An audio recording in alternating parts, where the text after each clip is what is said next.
Welcome my dear students. In this session we'll be taking up questions of ages.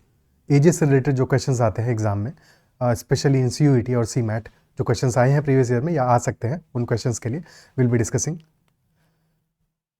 So important क्या है कि in any question of age, for example, there are two persons A and B, and we've been given that the ratio of their ages is 5:7. And after 5 years,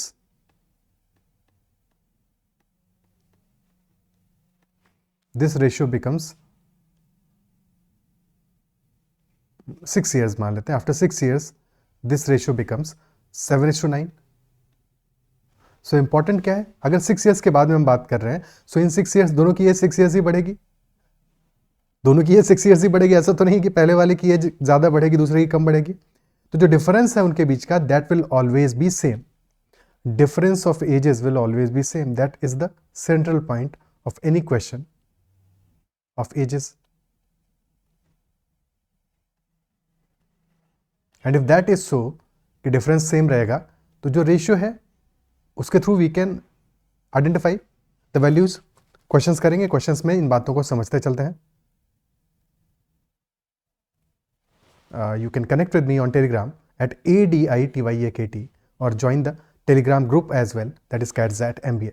First question of the session is ages of P and Q are presently in the ratio of 5:6.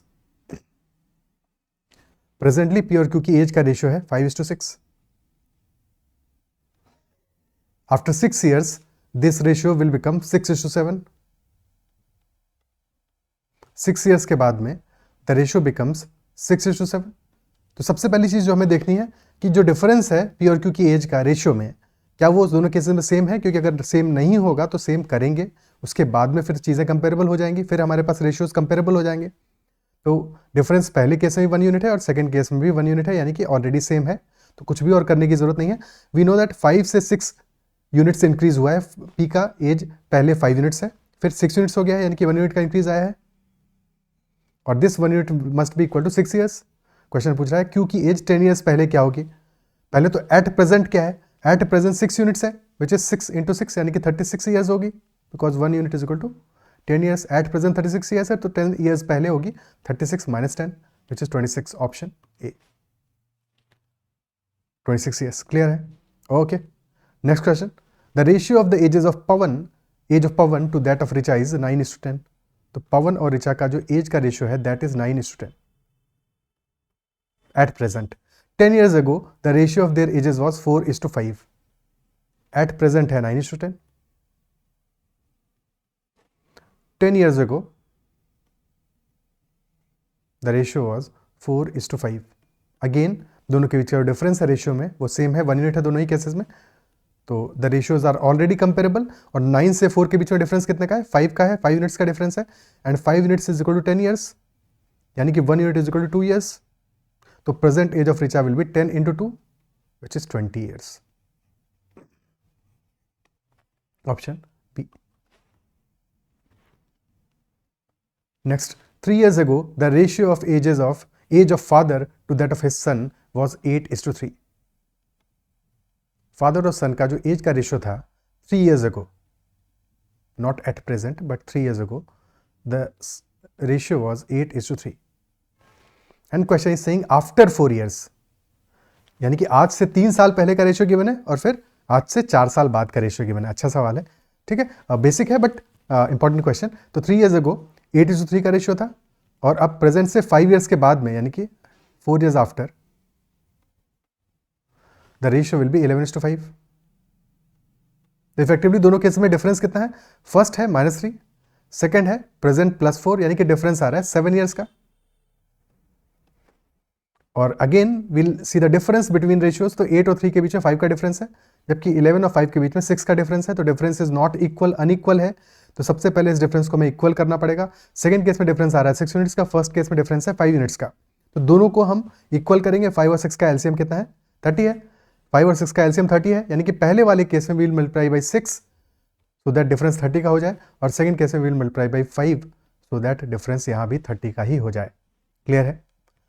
First कैसे values आ जाएंगी father और सन के as का ratio की, 8 6 48, 3 × 6 18, and second कैसे values will be 55 and 25, और difference कितना है 48 + 55 यानी कि 7 ईयर्स का डिफरेंस है, और 7 ईयर्स का ही डिफरेंस एक्चुअल में भी है, 7 यूनिट्स का डिफरेंस आ रहा है और 7 ईयर्स का डिफरेंस आ रहा है, यानी कि 7 यूनिट्स इक्वल टू 7 ईयर्स। तो क्लियरली हमें एज मिल गया कि फादर का एज विल बी 55 ईयर्स कब, 4 ईयर्स आफ्टर।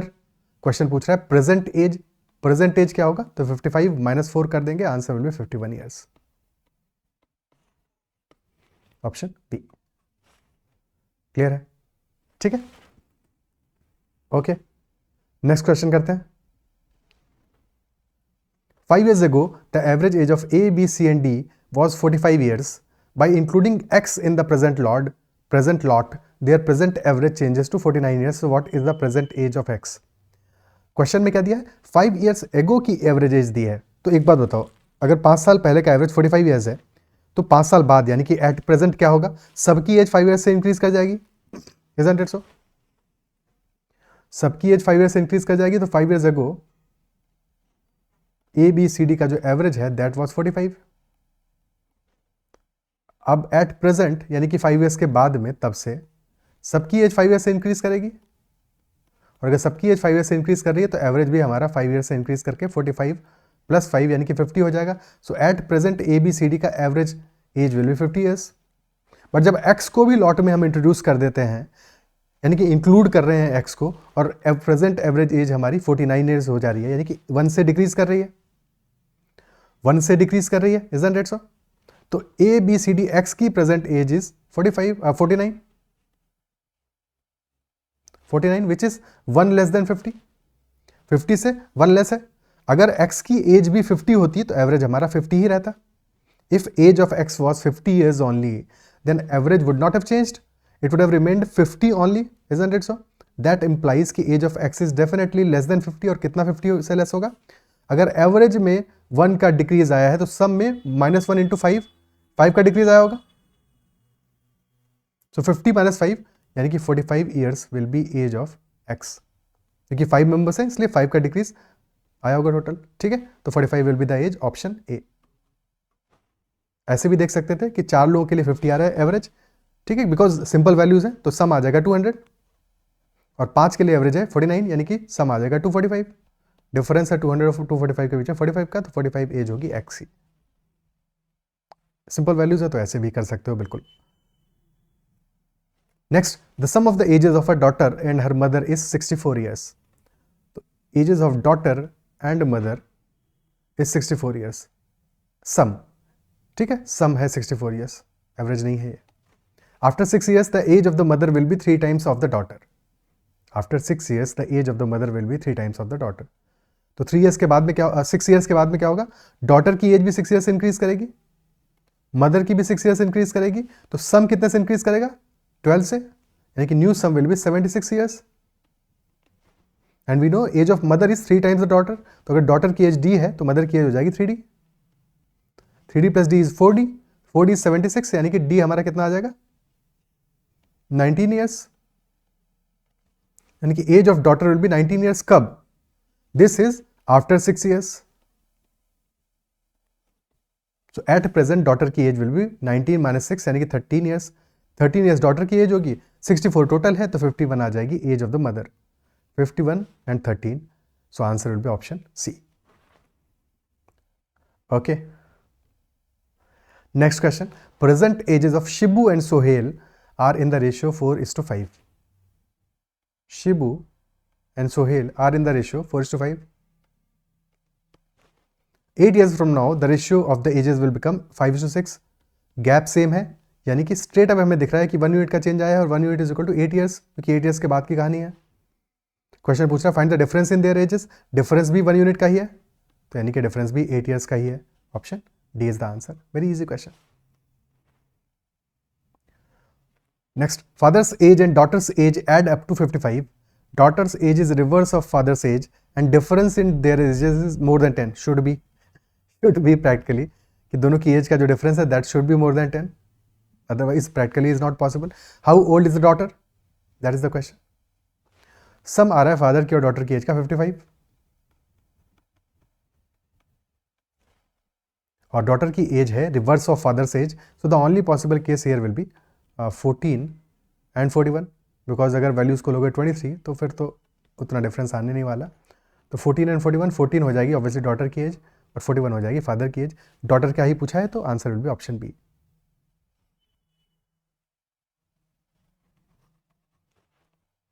ओके अच्छा 05 और 50 नहीं कह सकते, रिवर्स तो है बट अल्टीमेटली एक केस में हमारा ये 05 वाला मामला आ रहा है, ठीक है, 2 डिजिट नंबर नहीं आ रहा है तो स्पेसिफिकली मेंशन नहीं है क्वेश्चन में। और 05 को रिवर्स करके तो 50 नहीं लिख सकते हम, हाँ 50 को रिवर्स करके 05 जरूर लिख सकते हैं, ठीक है। सो ऐसा कुछ वैसा मेंशन नहीं था तो क्लियरली 1441 हमारा आंसर होगा और ऑप्शन में भी नहीं गिवन है तो कोई टेंशन लेने की जरूरत नहीं है। अदरवाइज थोड़ा सा ध्यान रखना है कि कोई और क्वेश्चन होता तो फिर ये भी एक पॉसिबल केस बन सकता था डिपेंडिंग अपॉन क्वेश्चन की डेफिनेशन क्या है, क्वेश्चन क्या डिमांड कर रहा है, ठीक है। सो फॉर एग्जाम्पल कि अगर हम कोई और वैल्यू ले लें, लेट अस से कि फादर प्लस डॉटर का age is 77, so in that case क्या क्या वैल्यूज पॉसिबल हो सकती हैं? डॉटर की एज कैन बी 16 बिकॉज 16 होगा तो 61 हो जाएगा, या डॉटर की एज कैन बी 25, 52 हो जाएगी फादर की एज, और इट कुड बी 34, 43, 34 तो नहीं हो पाएगी, तो ये दो केसेस बनेंगे 16 और 25 के, ठीक है। Next question, average age of 3 friends is 20 years and their ages are in the proportion 2:3:5। Average है 20 तो सम आ जाएगा 60, 20 into 3 that is 60, sum will be 60 years, और एजेस आर इन प्रोपोर्शन 2, 3, 5 यानी कि 2 + 3 + 5 कितने यूनिट हो गया? 10 units, 10 units is equal to 60 years। Question पूछ रहा है age of the oldest friend, oldest friend है 5 यूनिट्स का यानी कि 10 into 6 is 60 यानी कि 5 into 6 30 years will be answer, option C. Next question, 5 years ago the average age of A, B, C and D was, ये question तो कर लिया अभी हमने, ठीक है, अभी तो किया थोड़ी देर पहले, आई गेस यही क्वेश्चन तो किया था, हाँ दोबारा आ गया। Next question, average age of Kishore his wife and their child 6 years ago was 38 years and that of his wife and their child 8 years ago was 32 years, so we have to find the present age of Kishore। Average age of Kishore, his wife and their child 6 years ago was 38 years, तो अगर 6 years ago 38 years था यानी कि at present क्या होगा? At present क्या होगा? 6 years आगे जाएंगे तो Kishore plus his wife plus child average will be 44 years, 38 + 6 average आ जाएगा 44 years का। And then question is saying that of his wife and their child 8 years ago was 32, तो अगर 8 years ago 32 था, एट प्रेजेंट क्या होगा? वाइफ और child का average will be 32 + 8 which is 40 years। You have to find the present age of Kishore. Wife और child का average है 40 यानी कि सम आ जाएगा 80, और Kishore plus wife plus child का एवरेज है 44 यानी कि सम आ जाएगा 132।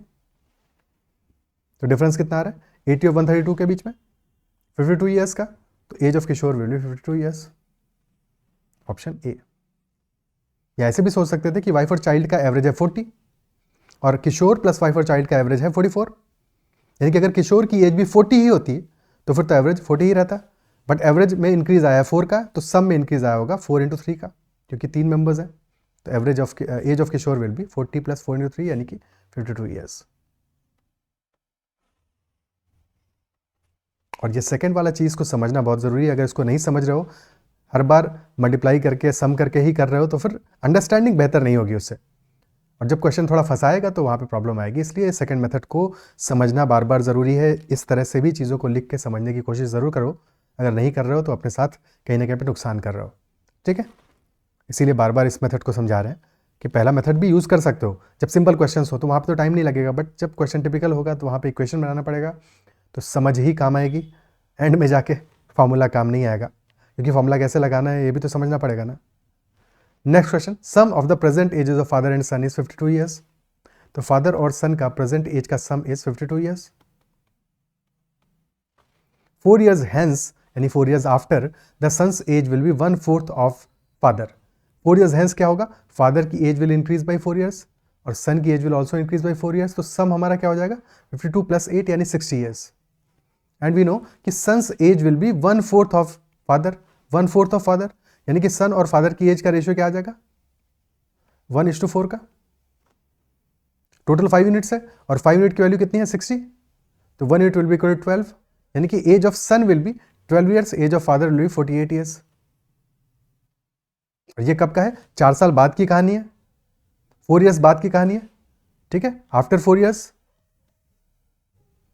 क्वेश्चन पूछा आफ्टर 10 ईयर्स रेशियो क्या होगा, आफ्टर 10 ईयर्स फ्रॉम प्रेजेंट, यानी कि 4 ईयर्स के भी 6 साल बाद, 4 ईयर्स के भी 6 साल बाद, तो आफ्टर 10 ईयर्स क्या आएगा रेशियो 12 + 6 18, 48 + 6 54, तो 18:54 विच इज 1:3। तो सन और फादर का रेशियो आ जाएगा 1:3। क्वेश्चन में सन और फादर का ही पूछ रहा है, तो 1:3 will be the answer, option B. Okay, next question, average age of a husband wife and their son was 42 years. तो हस्बैंड वाइफ और सन का जो एवरेज है that is 42 years. The son got married and exactly after 1 year a child was born to them. Son got married and exactly after a year a child was born to them. When the child became 5 years old, यानी कि शादी के 1 साल बाद there was a child and child became 5 years old, यानी कि कितने साल बाद की बात कर रहे हैं 6 years, after 6 years, isn't it so? तो after 6 years क्या होगा scenario for husband wife and son, क्या एवरेज हो जाएगा इनका, the average for them will be 42 + 6 यानी कि 48 ईयर्स। एंड वी नो कि after 6 years the average age of the family became 36। और फैमिली में अब कौन कौन है, there is husband wife, then their son, then son's wife which is bride in this case, I mean bride eight the time, ठीक है, तो bride लिख देते हैं बी, और प्लस देयर चाइल्ड, 5 मेंबर्स हैं और एवरेज इज 36, एवरेज इज 36। तो पहले केस में सम कितना आ रहा है 48 × 3, 3 मेंबर्स थे 144 ईयर्स, एंड सेकेंड केस में there are 5 members 36 × 5, sum will be 180 years. Difference कितना है 36 ईयर्स का, और ये डिफरेंस 36 ईयर्स क्या है, this is sum of the ages of bride and child, या ब्राइड की जगह मदर लिख दो, जैसे भी लिखो कोई फर्क नहीं पड़ता। तो ब्राइड प्लस चाइल्ड का है 36 years and child is 5 years old, child is 5 years old, definitely bride is now 31 years old. और ये शादी के 6 साल बाद की कहानी है, चाइल्ड इज 5 ईयर्स ओल्ड, तो शादी के 6 साल पहले जाना है, यानी -6 करोगे, तो at the time of marriage the age would have been 25 years, option C. अच्छा सवाल है, isn't it so? ठीक है, क्लियर है। So that's all for the session on ages. Ages पे बहुत बेसिक क्वेश्चंस हैं, अच्छे सवाल आते हैं, सिंपल क्वेश्चंस आते हैं, और डेफिनेटली ये क्वेश्चन हमें करना ही करना है, इस क्वेश्चन को गलत करना हम अफोर्ड नहीं कर सकते एग्जाम में। अगर सेशन पसंद आया है तो इसको लाइक ज़रूर करना है, और अगर चैनल को अब तक सब्सक्राइब नहीं किया है तो ज़रूर कर लीजिएगा। And you can also connect with me on Telegram, these are the details. That's all for this session. अगर किसी भी क्वेश्चन में कहीं पर भी कोई डाउट है तो you can always comment. Bye bye, take care.